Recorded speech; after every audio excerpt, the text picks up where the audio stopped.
बिस्मिल्लाहिर्रहमानिर्रहीम। Welcome to my YouTube channel. उम्मीद है आप सब खैरियत से होंगे। एग्जाम्पल नंबर 3.1 है, unit number 3 dynamics physics class 9। नाम क्लास की फिजिक्स का यूनिट नंबर 3 है डायनामिक्स, उसकी एग्जाम्पल नंबर 3.1 है। Find the acceleration that is produced by a 20 Newton force in a mass of 8 kilogram. Acceleration मालूम करना है जो 8 किलोग्राम मास वाले जिस्म में 20 न्यूटन की फोर्स से पैदा होता है। यानी 8 किलोग्राम मास वाले जिस्म में 20 न्यूटन की फोर्स कितना एक्सेलरेशन पैदा करेगी, ये हमें फाइंड आउट करना है। तो गिवन डाटा है, मास जो है वो 8 किलोग्राम है, फोर्स 20 न्यूटन है, एक्सेलरेशन मालूम करना है। ये फार्मूला हम यूज करेंगे फोर्स निकालने वाला, F is equal to ma। तो हमारे पास जो डाटा है, फोर्स गिवन है 20 Newton, mass is 8 kilogram, acceleration मालूम करना है।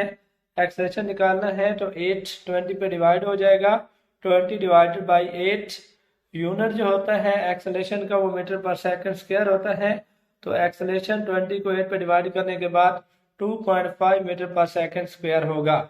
तो जो एक्सेलरेशन प्रोड्यूस होगा इस मास के अंदर वो 2.5 मीटर पर सेकंड स्क्वायर होगा। ये एक शॉर्ट क्वेश्चन है, 2 नंबर में ये क्वेश्चन पूछा जा सकता है। एग्जाम्पल नंबर 3.2 है, a force acting on a body of mass 5 kg produces an acceleration of 10 metre पर सेकंड स्क्वायर। एक फोर्स है जो कि 5 किलोग्राम मास वाले बॉडी पर अमल कर रही है और 10 मीटर पर सेकंड स्क्वायर का एक्सेलरेशन पैदा करती है। What acceleration the same force will produce in a body? कितना एक्सेलरेशन, यही फोर्स कितना एक्सेलरेशन पैदा करेगी एक ऐसे बॉडी में जिसका मास 8 किलोग्राम हो। What acceleration the same force will produce in a body of mass 8 kilogram? यही फोर्स 8 किलोग्राम मास वाले बॉडी में कितना एक्सेलरेशन पैदा करेगी, ये हमें फाइंड आउट करना है। एक फोर्स है जो कि अमल कर रही है एक बॉडी पर जिसका मास 5 केजी है, उसके अंदर 10 मीटर पर सेकंड स्क्वायर का एक्सेलरेशन प्रोड्यूस करती है।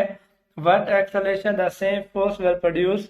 यही फोर्स कितना एक्सेलरेशन पैदा करेगी इन अ बॉडी, एक जिस्म में ऑफ मास 8 किलोग्राम, जिसका मास 8 किलोग्राम हो, तो यही फोर्स उसमें कितना एक्सेलरेशन पैदा करेगी। तो इस क्वेश्चन को हम सॉल्व करते हैं। तो गिवन डाटा अगर हम देखें तो दो बॉडीज हैं, तो एक बॉडी के मास को हम m1 ले लेते हैं, दूसरे के मास को m2 ले लेते हैं। तो m1 5 kg है, जो दूसरा बॉडी है उसका मास 8 kg है। जो फर्स्ट बॉडी है उसके अंदर जो एक्सेलरेशन प्रोड्यूस हो रहा है वो 10 मीटर पर सेकंड स्क्वायर है। सेकंड में कितना प्रोड्यूस होगा जी हमने मालूम करना है।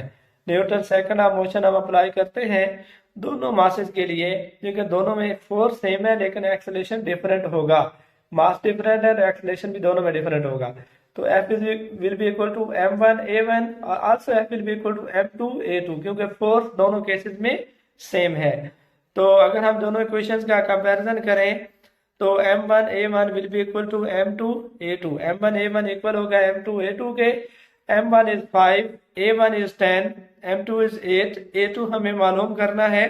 तो हमें चूंकि a2 मालूम करना है, 8 a2 से मल्टीप्लाई हो रहा है, लेफ्ट साइड पे लेके जाएंगे तो ये डिवाइड हो जाएगा 50 पे।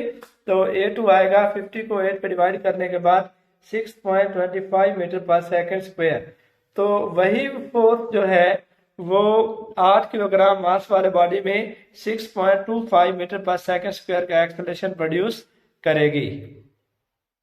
एग्जाम्पल नंबर 3.3 है, a cyclist of mass 40 kg exerts a force of 200 Newton to move his bicycle with an acceleration of 3 metre पर सेकंड स्क्वायर। एक साइकिलिस्ट जिसका मास 40 किलोग्राम है 200 न्यूटन की फोर्स लगाता है अपनी बाईसाइकिल को मूव करवाने के लिए 3 मीटर पर सेकंड स्क्वायर के एक्सेलरेशन के साथ, कि वो अपने बाईसाइकिल को 3 मीटर पर सेकंड स्क्वायर के एक्सेलरेशन के साथ मूव करवाने के लिए साइकिलिस्ट का मास 40 केजी है, 200 न्यूटन की फोर्स लगाता है। How much is the force of friction? Force of friction कितनी होगी between the road and the tyres? टायरों और रोड के दरमियान फोर्स ऑफ फ्रिक्शन कितनी होगी वो मालूम करनी है। यानी साइकिलिस्ट है, उसका मास गिवन है 40 केजी, 200 न्यूटन की 200 न्यूटन की फोर्स लगाता है अपने बाईसाइकिल के ऊपर, 3 मीटर पर सेकंड स्क्वायर के एक्सेलरेशन से मूव करवाने के लिए how much is the force of friction, force of friction कितनी होगी between the road and a tyre, road और टायरों के दरमियान फोर्स ऑफ फ्रिक्शन की मिकदार मालूम करनी है। सबसे पहले गिवन डाटा लिख लेते हैं।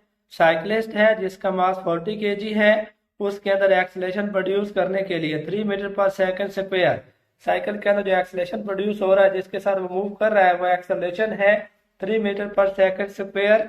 अप्लाइड फोर्स जो वो फोर्स लगा रहा है F0 वो 200 न्यूटन है। हमें नेट फोर्स भी मालूम करनी है, फोर्स इनफैक्ट हमें फोर्स ऑफ फ्रिक्शन मालूम करनी है। तो फोर्स ऑफ फ्रिक्शन मालूम करने से पहले हमें नेट फोर्स चाहिए होगी कि उसके अंदर नेट फोर्स कितनी है। तो नेट फोर्स के लिए हमारे पास रिलेशन है सेकंड लॉ ऑफ न्यूटन का, F is equal to ma। Net force निकालने के लिए F is equal to mass 40 kg है, एक्सेलरेशन 3 मीटर पर सेकंड स्क्वायर है, F is equal to 120 newton. तो नेट फोर्स जो है उसके अंदर वो 120 न्यूटन होगी। तो नेट फोर्स इक्वल होती है applied force minus force of friction. जब भी किसी बॉडी के ऊपर हमने नेट फोर्स निकालनी है वो नेट फोर्स बराबर होगी हमने फोर्स लगाई कितनी है और फ्रिक्शन कितनी है। वो तो जो लगाई गई फोर्स है अप्लाइड फोर्स में से फोर्स ऑफ फ्रिक्शन को माइनस करें तो हम नेट फोर्स को निकाल सकते हैं। तो नेट फोर्स हमने ऑलरेडी निकाल ली है 120 न्यूटन, अप्लाइड फोर्स 200 न्यूटन है जो वो लगा रहा है, फोर्स ऑफ फ्रिक्शन माइनस में मालूम करनी है। तो ये माइनस एफ जहाँ नेगेटिव है लेफ्ट साइड पे लेके जाएंगे तो प्लस साइन के साथ आ जाएगा, 120 न्यूटन इधर आकर माइनस हो जाएगा, 200 न्यूटन माइनस 120 न्यूटन। तो फोर्स ऑफ फ्रिक्शन जो कि रोड और गाड़ी के टायरों के दरमियान होगी वो 80 न्यूटन होगी। तो जो फोर्स ऑफ फ्रिक्शन है between the road and the tyre is 80 Newton. Students आप वीडियो को देखें, कमेंट करें, लाइक करें। अगर आपने चैनल को सब्सक्राइब नहीं किया तो चैनल को सब्सक्राइब कर लें ताकि मजीद वीडियोस आपको मिलती रहें। किसी किस्म की परेशानी हो, कोई क्वेश्चन हो, आप कमेंट करें, आपको इंशाल्लाह प्रॉपर जवाब दिया जाएगा।